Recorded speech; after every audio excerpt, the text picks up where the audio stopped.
Elige bien. Elecciones Generales 2021. Lo primero que interesa saber es quién es José Vega Antonio, de dónde sale, por qué hace política y por qué pretende ser candidato a la presidencia. Sí, Nicolás, agradecerte la pregunta. José Vega tiene una trayectoria de vida política de largos años desde mi juventud. Hablando de la tarea política, he sido militante de la izquierda peruana, la Izquierda Unida. He sido dirigente bancario de la gloriosa Federación de Operados Bancarios.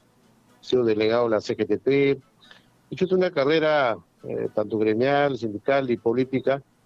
Cuando la izquierda desaparece en la década de 90, el año 94 vuelvo a la arena política al lado de grandes líderes, ilustres personajes.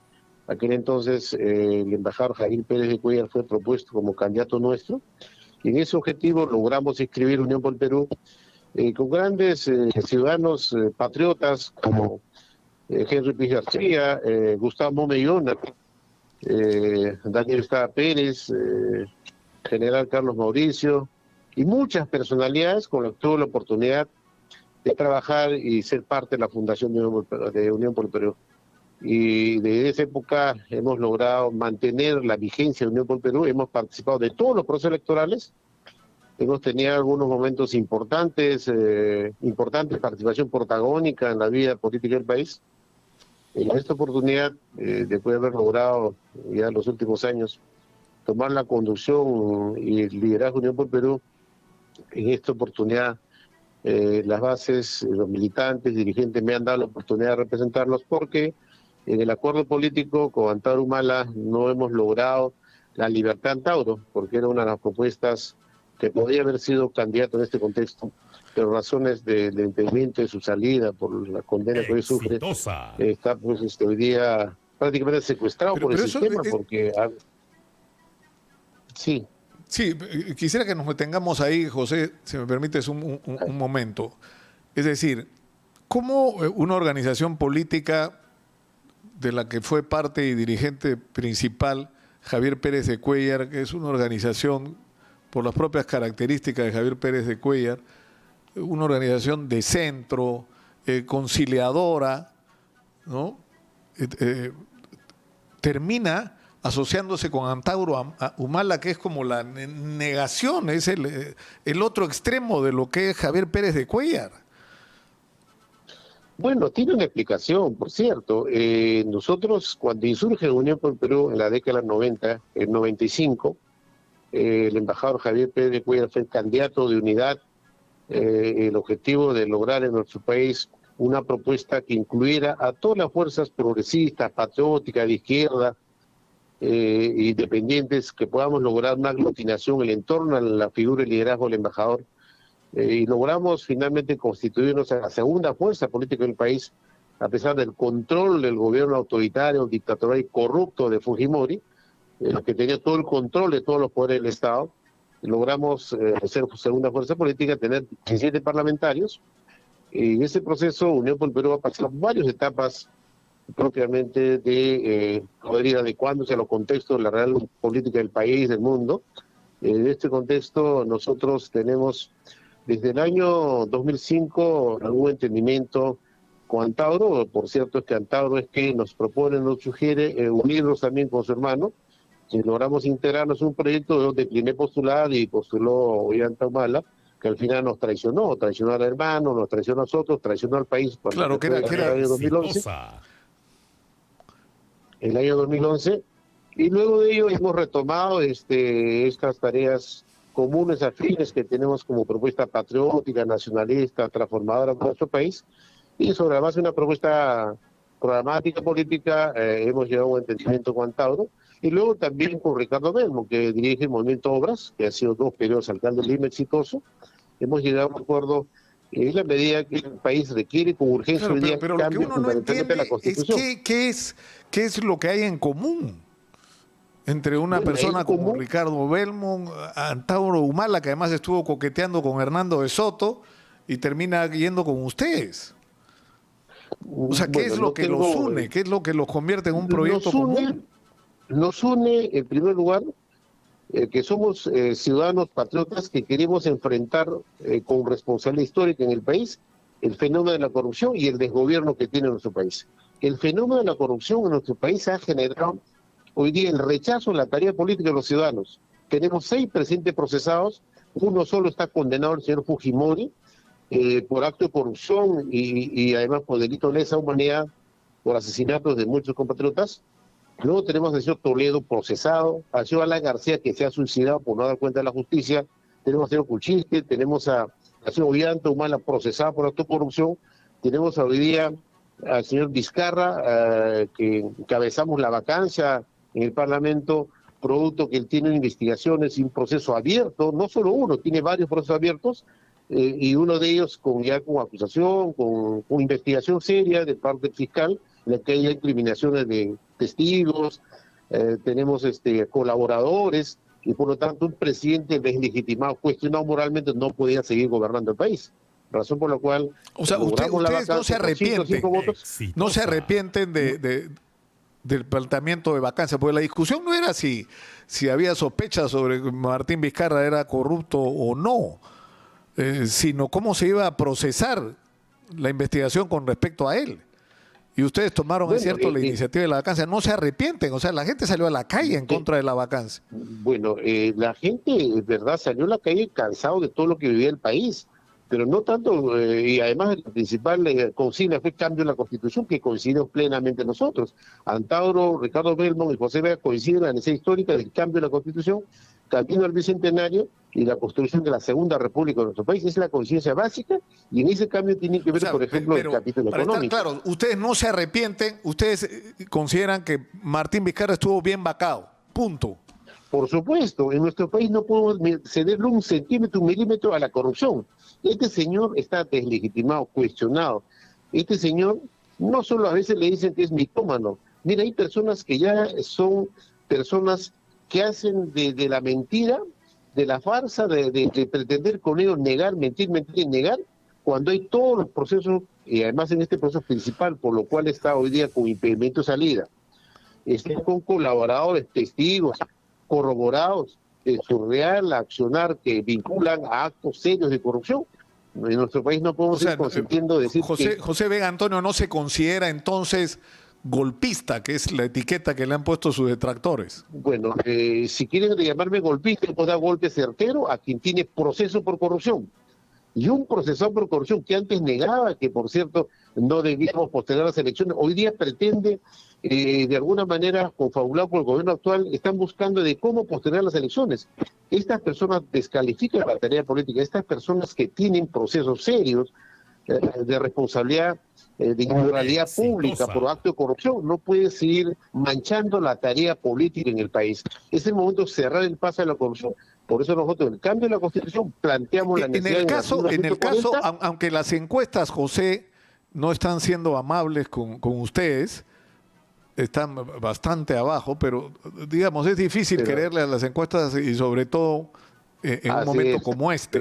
O sea, estoy convencido Nicolás, de que lo que va a ocurrir el 11 de abril no tiene nada que ver con lo que están diciendo las encuestas hoy. Pero ya, pongámonos en el supuesto de que José Vega Antonio es electo presidente de la República, es elegido presidente de la República. Una de sus primeras medidas sería liberar a Antauro Humala, concederle el indulto. Eso no está negado, porque es alguien que está preso porque él realizó una rebelión contra el gobierno José. corrupto. Bueno, sí, nosotros no vamos a negar que es... ¿Y Alberto Fujimori le darían el indulto? Bueno, Alberto Fujimori está preso por corrupción y delito de lesa humanidad.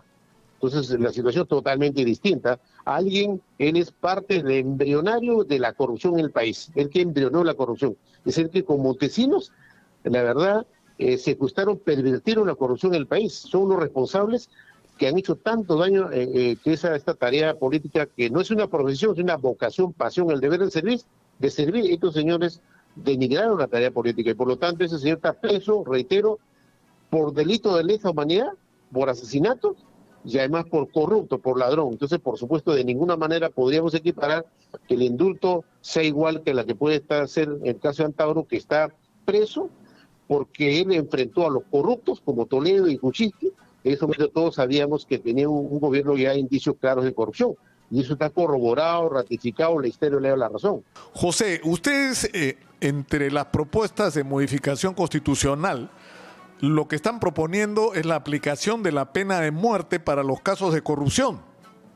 ¿Cómo funcionaría eso? Antes, Nicolás, permíteme brevemente decirte, las encuestas en nuestro país que no entregan su ficha técnica, no sabemos cómo es que lo desarrollan, hacen pues una encuesta tramposa dirigida por algunos medios monopólicos como por El Comercio, que tienen sus candidatos, y cuando uno va a las regiones, Nicolás, uno siente la cercanía, la adherencia, la simpatía y el respaldo de los ciudadanos, de cara a los ciudadanos. Yo estoy viajando el país, todo el sur tenía una excelente la recepción, atención, interés por nuestras propuestas, igual así en La Libertad, Trujillo. Por lo tanto, las encuestas que épocas Montesinos se fueron a sentar a la salita del CIN para recibir sus dólares, eso no tiene calificación moral para hoy día dirigir y decir que hoy día son las encuestas de la verdad. La mejor encuesta es la que estamos haciendo, Nicolás, que tú nos das la oportunidad de este medio importante, la familia que está al servicio del pueblo, este medio importante. Creo que es la mejor encuesta directa hacia el pueblo, Nicolás. Bueno, respecto a la propuesta... hacemos lo que tenemos que hacer y el espacio lo vamos a abrir a todo. Pero ¿cómo es esto de lo que yo he definido como la vacuna china contra la corrupción? ¿Paredón? Sí, o sea, ¿cómo? Paredón. ¿Por qué? ¿Qué ocurre?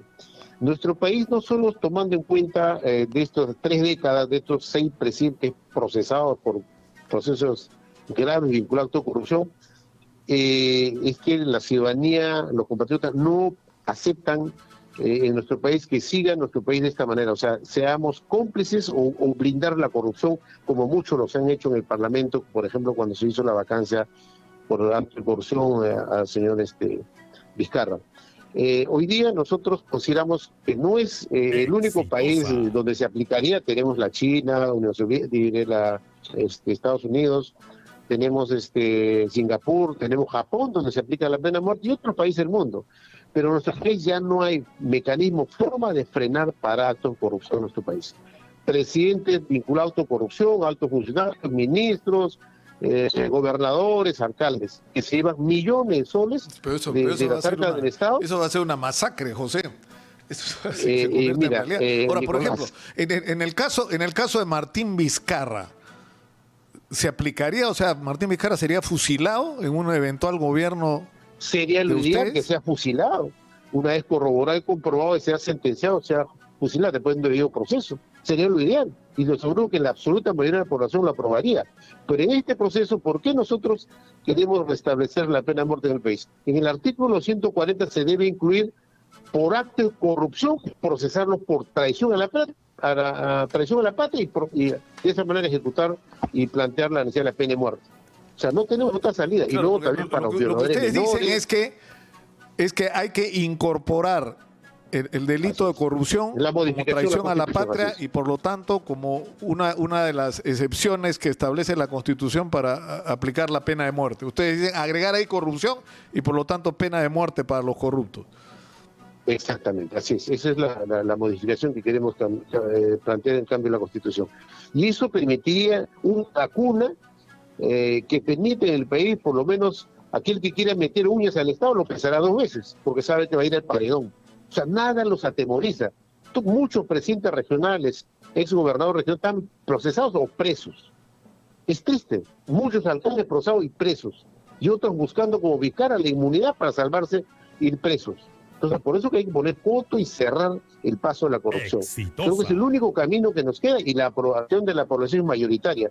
Yo estoy seguro, Nicolás, si hoy día, en esto que habría una encuesta en el país, te aseguro que más del 90% de peruanos aprobarían la pena de muerte por acto de corrupción. Y a los violadores menores y también a aquellos delincuentes que asesinan y matan ciudadanos indefensos por robarle su cartera, su vehículo o a una ama de casa.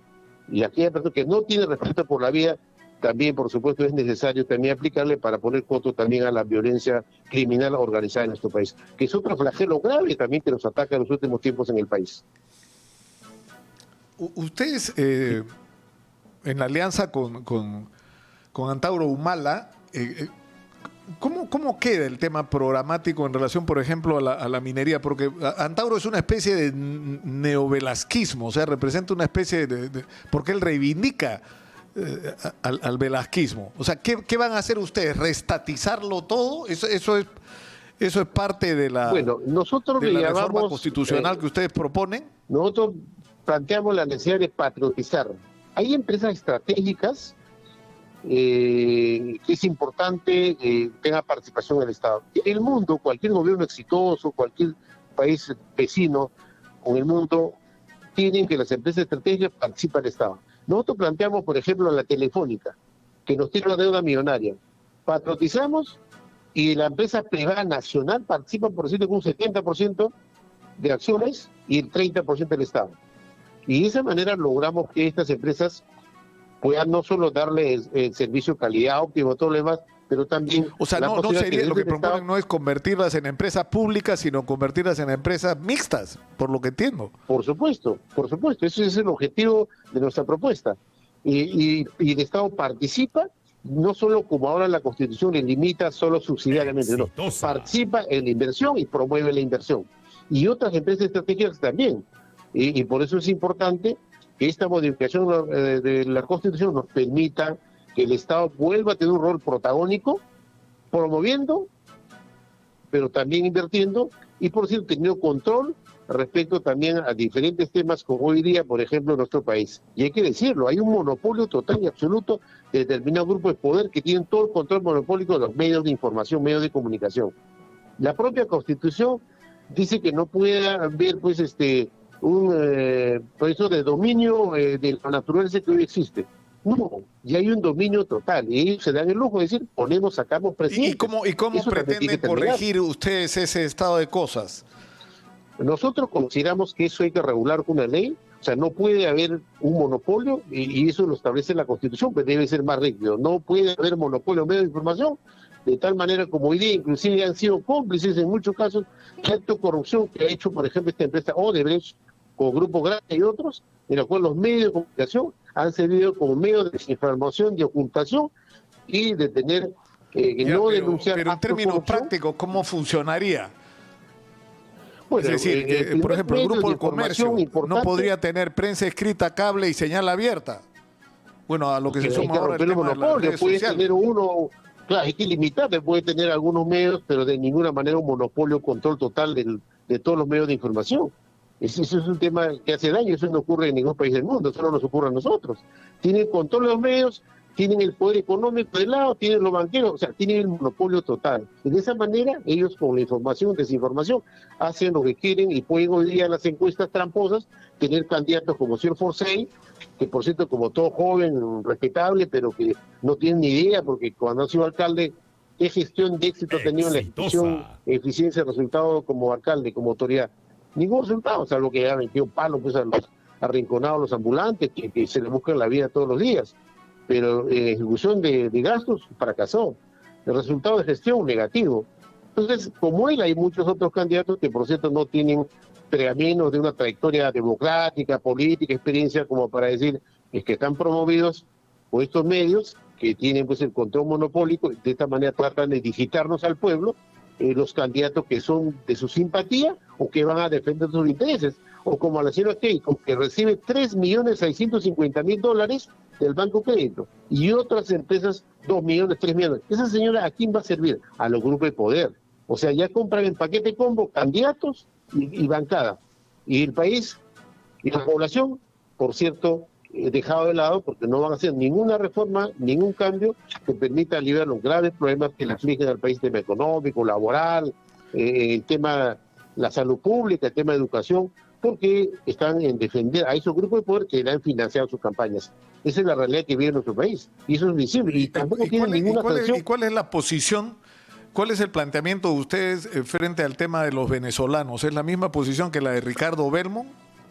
Por supuesto, en nuestro país, por ejemplo, hoy día, desde el señor Kuczynski, el señor Vizcarra, las fronteras abiertas para la invasión de estos señores que se han venido, y muchos de ellos indocumentados y siguen ingresando. O sea, no hay ninguna medida de parte del gobierno, inclusive este ministro, este gobierno, sigue lo mismo, un caos total. O sea, no puede en nuestro país darle prioridad a extranjeros cuando por medio tenemos miles de desempleados, más de 2 millones de peruanos desempleados, y que no tienen atención a la salud, y tampoco tienen la posibilidad de poder tener un empleo digno, y se le dé prioridad a ellos. Para nosotros, primero los peruanos y luego podrán ser los extranjeros. En ese camino... Pero en términos prácticos, ¿qué significaría eso? Significaría que nosotros, por ejemplo, expulsión de todos los venezolanos, que están los más de 1 venezolanos, millón. se les devuelve. Mira, todos los indocumentados, para empezar, todos los indocumentados que han entrado de una manera irregular, devuelvan a su país. Lo que pasa es, claro, porque están indocumentados, no tienen visa, no están registrados, han ingresado sin ningún control. Esas personas que no están pues, legalmente en el país, a su casa, a su país, porque no tenemos por qué mantenerlos acá, y generando además una situación de incremento de la delincuencia, una ferocidad increíble. Entonces eso es un tema que hay que poner freno y coto, que este gobierno también está de costado, no dice nada, no acciona, y por si tenemos un ministro inepto, incapaz, que inclusive tiene la responsabilidad que en esta lucha agraria, los trabajadores agrarios, hay 2 mártires que han muerto y hasta hoy no se sabe de la investigación que han pasado. Entonces estos temas hay que ponerle freno y cambio. Este ministro debe hace rato haber sido cambiado. Nosotros hemos impulsado la necesidad de censurarlo. Tenemos 20 firmas y esperamos lograr las firmas para que se vaya a su casa. No puedo mantener a un incompetente, incapaz, inepto en un ministerio y que con recursos públicos. José, ¿ustedes están planteando la intervención de las Fuerzas Armadas en la seguridad ciudadana? Por supuesto. Tenemos, como antes le llamábamos, zonas rojas época del terrorismo. No hay que negar época del terrorismo, las Fuerzas Armadas y la policía dieron una batalla, la verdad, exposición de su propia nivel casi heroica, para derrotar al terrorismo. Trabajo de inteligencia, trabajo operativo. Se cometieron excesos, por cierto, no negamos, pero resultó finalmente lograr derrotar al terrorismo en el país. Hoy día, el fenómeno de la delincuencia organizada, la delincuencia común, están asolando los Lima, las regiones donde vamos, como en la libertad. La queja es que la inseguridad es terrible, gravísimo, y las familias ya no tienen ni en su casa, están seguros. Por eso es importante que las Fuerzas Armadas participen como apoyo o respaldo a las fuerzas policiales para lograr de alguna manera bloquear, frenar, parar y de esta manera contribuir en nuestro país con darle la seguridad, la tranquilidad a los ciudadanos de nuestra patria. Porque hoy día estamos seriamente afectados todos los ciudadanos, nadie está seguro, reitero, ni en su casa, ni en su centro de trabajo, e inclusive con la ferocidad que actúan estos delincuentes, ya requieren medidas también, como le he hecho, en estos casos la aplicación de la pena de muertos de delincuentes que actúan de una manera, pues, ahora, la verdad, un criminal grave, ¿no?, de atentados contra mucha gente. Ustedes están proponiendo que cada ciudadano que compre una factura de manera automática, que a cada ciudadano se le depositará en su cuenta del Banco de la Nación el 0.5% del IGB que haya pagado. ¿Cómo es eso? Y que eso pasará a ser un fondo para su jubilación. En nuestro país, por ejemplo, la absoluta mayoría de los ciudadanos no piden factura por consumo, ¿no? Así que vas a un centro comercial, compras algo, no piden, echas gasolina, no piden. Entonces, creo una manera de estimular a los ciudadanos a que pidan factura es que el 0,5% vaya a un fondo intangible, eso permita que contribuya al margen de todo con una propuesta intangible para que contribuya también a su sume a su jubilación. Es una alternativa, una propuesta, por supuesto, debatible, pero importante como un incentivo que permita a todos pedir factura, porque va a haber de algún beneficio para la persona que pide factura por consumo. Toda clase de consumos. Eso aliviaría y ayudaría también como un fondo más para su jubilación de todos los ciudadanos de nuestro país. Ahora, ustedes hacen una serie de propuestas como, por ejemplo, la entrega de bonos a las familias más vulnerables, un plan agresivo de infraestructura nacional, pero la pregunta es ¿de dónde van a salir los recursos para esto? Porque cosas similares dicen en relación a la salud pública y a la educación. Pero ¿de dónde va a salir el dinero? Nosotros en nuestro país, el Estado, por ejemplo, no ha ejecutado casi el 25 o 30% del presupuesto. Y luego tenemos que un montón de empresas deben más de 10.000 millones de soles. Y por supuesto, ningún gobierno ha tenido la capacidad, el valor de encarar y cobrar a estas empresas. O sea, cualquier ciudadano, un pequeño comerciante, alguien, no paga y inmediatamente lo interviene a estas grandes empresas monopólicas como la Telefónica o empresas de banqueros y otros, no pagan. Entonces hay que aplicar acá que estas empresas tienen que pagar, hay que darle plazos para recuperar esos dineros y eso permita justamente invertir en estos temas que son importantes en lo inmediato para resolver y hacer caja inmediatamente. Y luego tenemos que por la corrupción se van anualmente más del 25% del presupuesto público se va en actos de corrupción. Eso lo ha dicho el propio Contralor. Yo creo que se ha quedado corto. Y por eso que hay mano dura y cortar la mano de estos corruptos y hacer un control. Y la Contraloría tiene que funcionar. Y todos los órganos de control. Y habría que dar incentivos a toda persona, funcionario, trabajador, que denuncien cuando pues se vea actos, indicios de corrupción de empresarios, funcionarios, porque es necesario tener también participación de los ciudadanos para frenar todos estos saqueos por actos de corrupción en nuestro país. Porque de otra manera no va a ser posible frenar, porque hoy día estamos dialogando acá, que en un ministerio están acordando alguna obra pública, a alguna licitación, están llegando a acuerdos en porcentaje de corrupción que ya es como una norma, que no está escrita, pero esto de hecho se da. Y eso lo sabemos todos, pero poco o nada estamos haciendo hasta ahora. Porque esta medida frontal radical, la aplicación de la pena de muerte, por ejemplo, por traición a la patria, va a ser un freno, una medicina directa a la vena, que va a poder frenar y parar a estas personas que por años han hecho un medio de vida de la corrupción en nuestro país. José, nosotros le pedimos a la gente que formule preguntas porque vamos a tener la entrevista el día de hoy y hay algunas un poco recias, igual la voy a leer, ¿no? Verde La Paz dice, o sea, este señor Vega nunca ha trabajado, pregunta. O sea, está dedicado a la política de exclusividad hace años. Yo creo que él no ha entendido, creo, yo he sido trabajador bancario. Yo soy un trabajador como cualquier ciudadano. Puede revisar, yo he sido trabajador del Banco Comercial, he sido trabajador Banco Popular, he sido dirigente sindical, he hecho carrera política, por cierto, he hecho carrera política, y eso no se contrapone que por eso no voy a trabajar. No sé si ese ciudadano no me ha entendido. Pero, por ejemplo, ¿de qué ha vivido los últimos 20 años José Vega? Los últimos ¿Ha sido 20 rentado años, por el partido? No. Yo siempre he tenido trabajos distintas formas de ingreso, también tengo algunos pequeños negocios y tengo también rentas de algunos bienes que por año de trabajo tengo y por lo tanto tengo ingresos.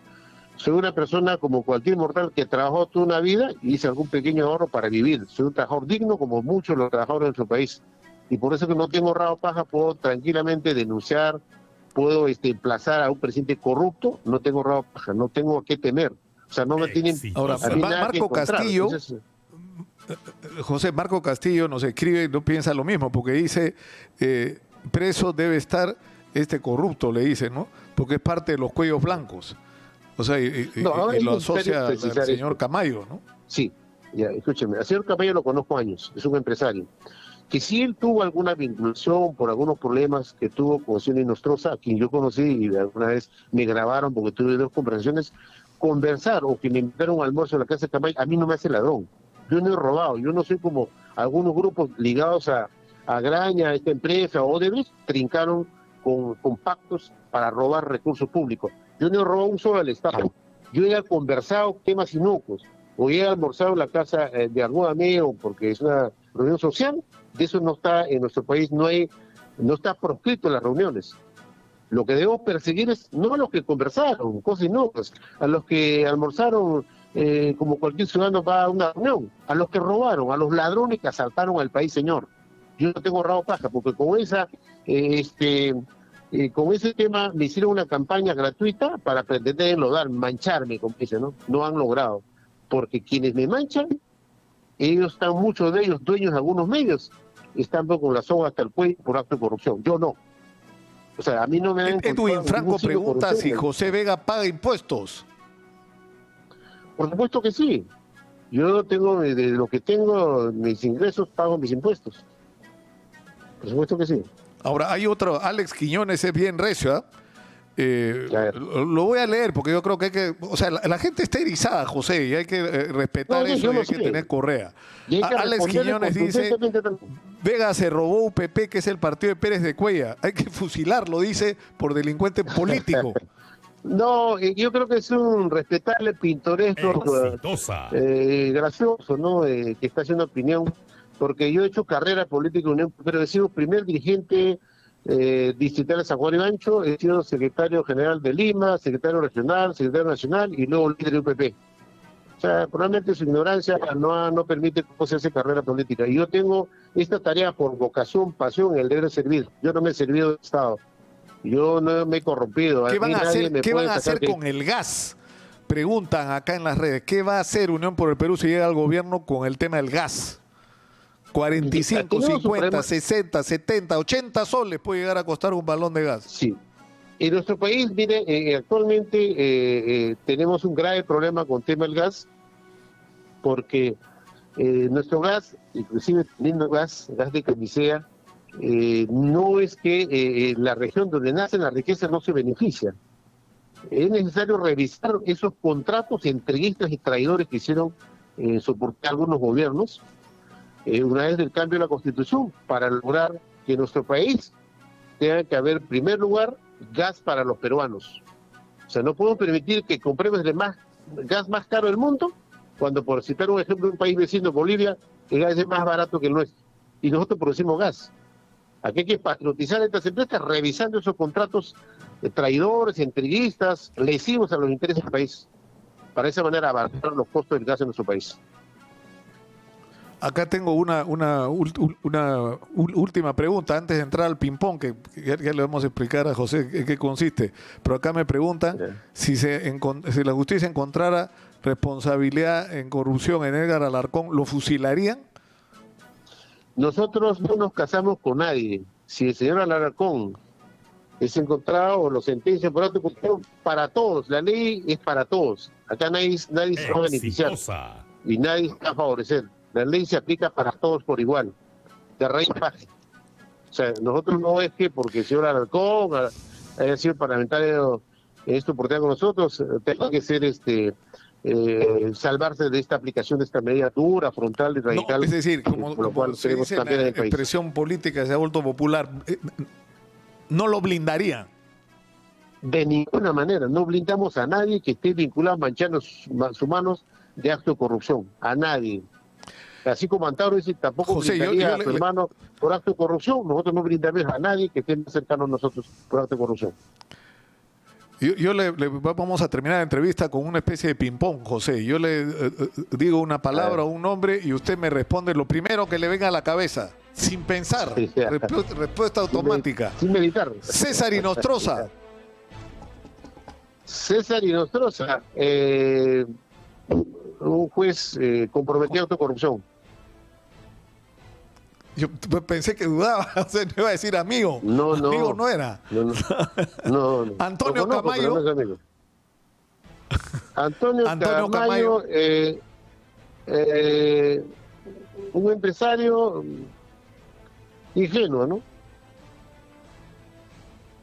Pedro Chávarri. Pedro Chávarri, un ex fiscal desaforado, un ex fiscal desaforado. Etnocaceristas. Patriotas. Andahuaylazo. Gesta histórica. Corrupción. Corrupción, pena de muerte. Constitución. Cambio. Pena de muerte. Por traición a la patria. Delincuencia. Erradicar delincuencia. Racismo. Injusticia. Jurado Nacional de Elecciones. Administra el proceso electoral. OMPE. Pero organiza el proceso electoral.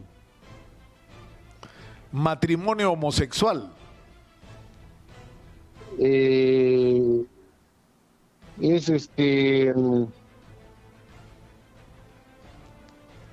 Estás dudando mucho, pues no la pienses tanto. no, José. contra natura, no estoy de acuerdo. Es algo contra natura. Estás pensando en Antauro y en Melmon, ¿cómo van a reaccionar? Contra natura. Contra natura. Narcotráfico. Ese es un cáncer. Eutanasia. Eutanasia, libertad. Señora K. Señora K, corrupción. Y una hermanito.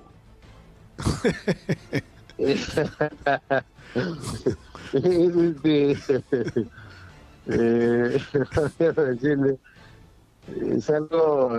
Paso, dice, paso. No. Y una última. Una última. ¿Ah? Pero no, hermanito, me dicen que no ha respondido acá en la producción. No, bueno, hermanito es una palabra, creo yo, en nuestro país común, ¿no? Es algo común, palabra común. Y una última, marihuana. Es ¿En quién está pensando? A ver, cuando he dicho marihuana, ¿en quién está pensando? Moradito. Pero no solo. No, moradito. ¿Estaba pensando en Antauro o en Daniel Olivar? No. Moradito, decía moradito, y es oficial, moradito oficial. Elige bien. Elecciones Generales 2021.